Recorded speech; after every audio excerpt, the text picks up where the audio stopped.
ازيكم عاملين ايه؟ يا رب تكونوا بخير. النهارده هحكي لكم عن قصة محل انا معاشراه بقالي بالظبط 11 سنة، موجود قصاد بيتي. المحل ده غريب جدا جدا جدا، والحقيقة ان انا امبارح بس قررت ان انا احكي قصته، رغم ان انا من وقت طويل جدا وانا بعتبره يعني مثال على فكرة اللعنة.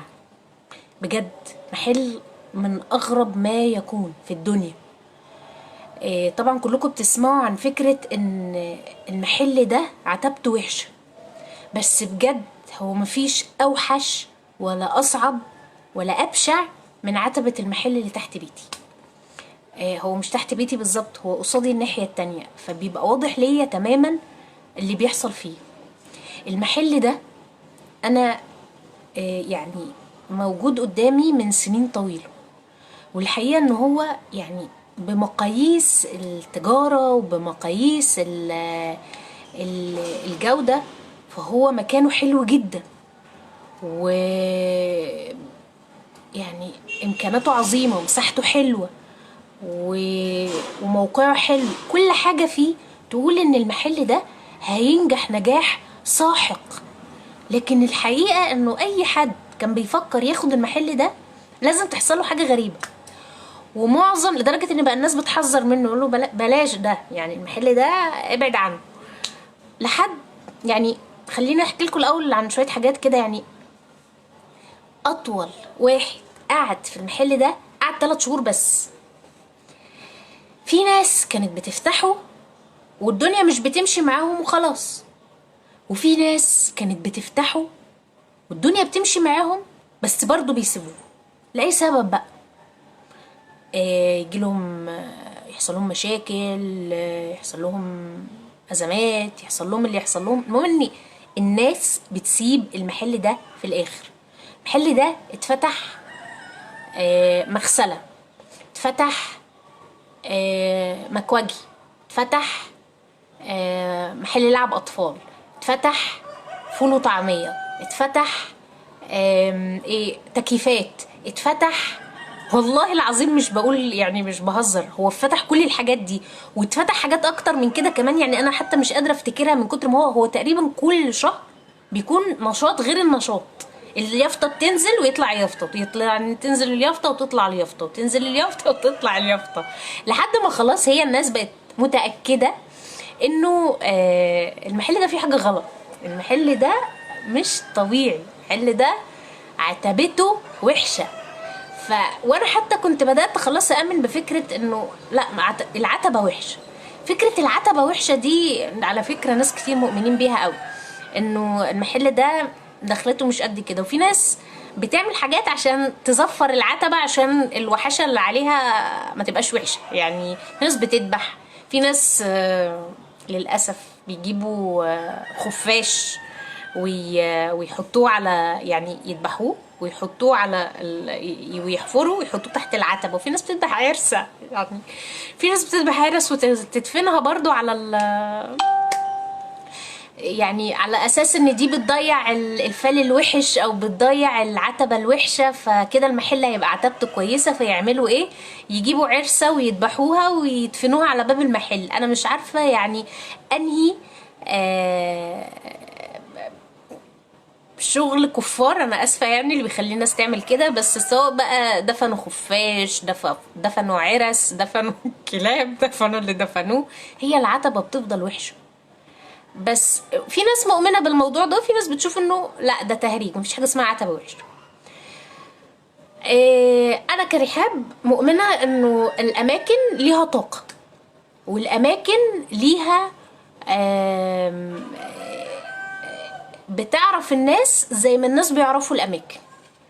وربنا سبحانه وتعالى بيبقى مقدر اماكن معينة لناس معينة، فزي ما يكون كده كل حاجة بتدور على اللي ربنا كاتبها له. يعني تلاقي مكان مثلا ما اشتغلش مع حد خالص، بس جه مع واحد معين بس واشتغل. وده بالظبط اللي حصل مع المحل اللي بكلمكم عنه. المحل ده طول 9 سنين ولا 10 سنين هو ما بيشتغلش وما بيمشيش وبيخسر خسائر فظيعة جدا.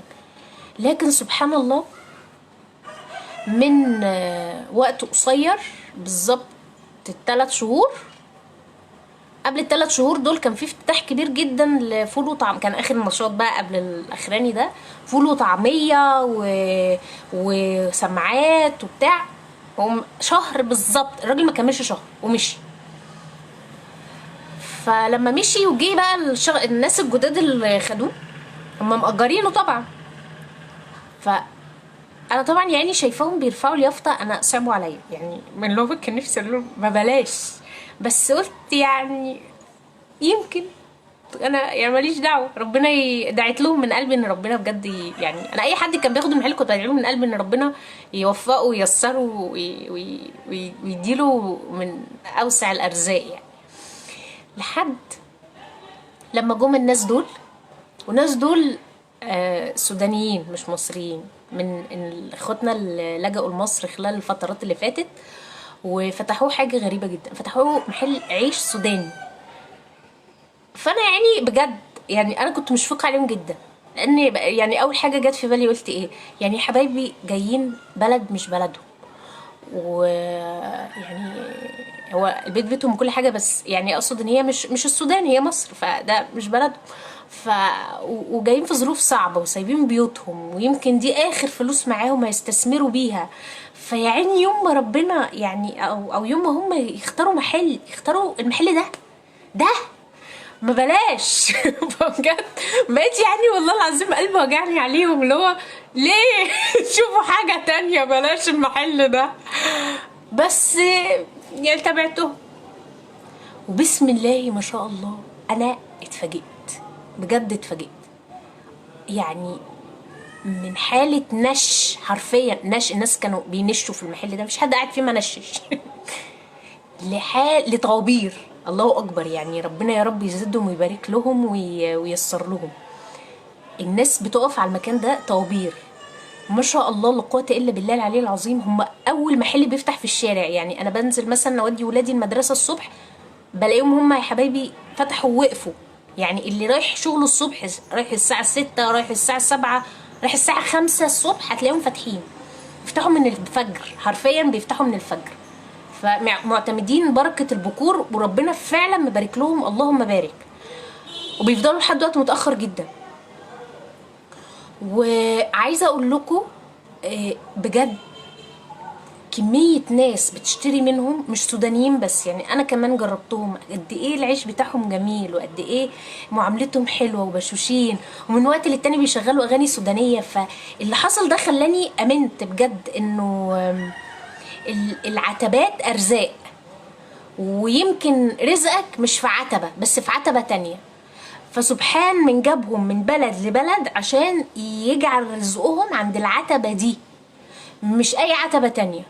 وسبحان من خلى اللي قبلهم ما يترزقوش في العتبة دي عشان هم يجوا فيها. هو انا مؤمنة تماما انه كل حاجة ماشية بقدر وبدقة، وبجد مفيش صدف في الدنيا، مفيش حاجة بتحصل هباء او عبثا او يعني بتحصل كده وخلاص. الناس اللي انت بتشوفهم صدفة في الشارع ده ربنا عايزك تشوفهم في الوقت ده لسبب، الوقعة اللي انت وقعتها دي لسبب، الخبطة اللي خدتها في دماغي دي لسبب، الخيانة والغدر والوحاشة والمواقف الوحشة اللي بتحصل معاك دي لسبب. فبالتالي كونك يعني الناس دي اتبهدلت من بلد لبلد وفقدوا تقريبا بيوتهم وفلوسهم وكل حاجة، بس المجموعة اللي جت عند المكان ده هو ربنا رزقهم وكاتب لهم رزق في المحل ده بالذات، عند العتبة دي اللي محدش نفع فيها غيرهم. ف اذا هطلع بحاجة من او بحكمة من المحل ابو عتبة وحشة، انه الارض بتنادي اللي ربنا كاتب له يكون عليها، والعتبة بتنادي اللي ربنا كاتب له يكون عليها.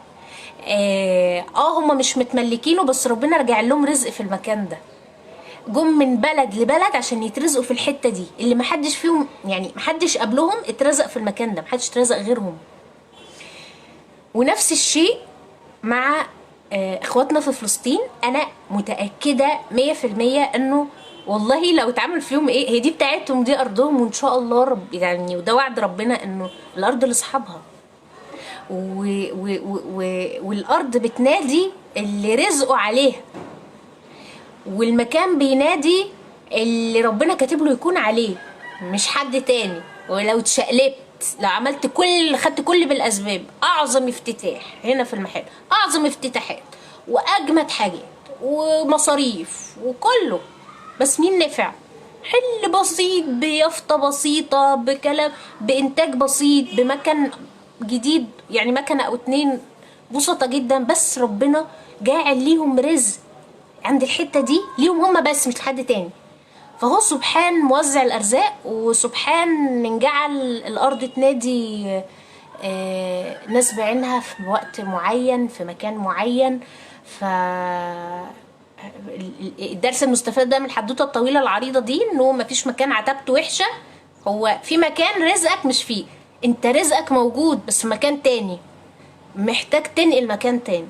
انت ما اترزقتش في المكان ده او في الوقت ده علشان مش عشان انت مكروه، ولا عشان انت وحش، ولا عشان انت فاشل. مادام خدت بكل الاسباب، انت ما اترزقتش في اللحظه دي او في المكان ده علشان ربنا رايد لك تكون في مكان تاني قد يكون افضل واعظم.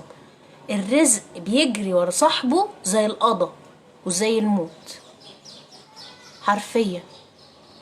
فبجد محدش يعني محدش يقلق على رزقه، ربنا بيبقى كاتبه في مكان بعينه، في زمان بعينه، في حاجة بعينها. و يعني والله لو عملنا ايه، هو الرزق بينادي صاحبه، والارض بتنادي اصحابها، والخير بينادي، وكمان الشر بينادي.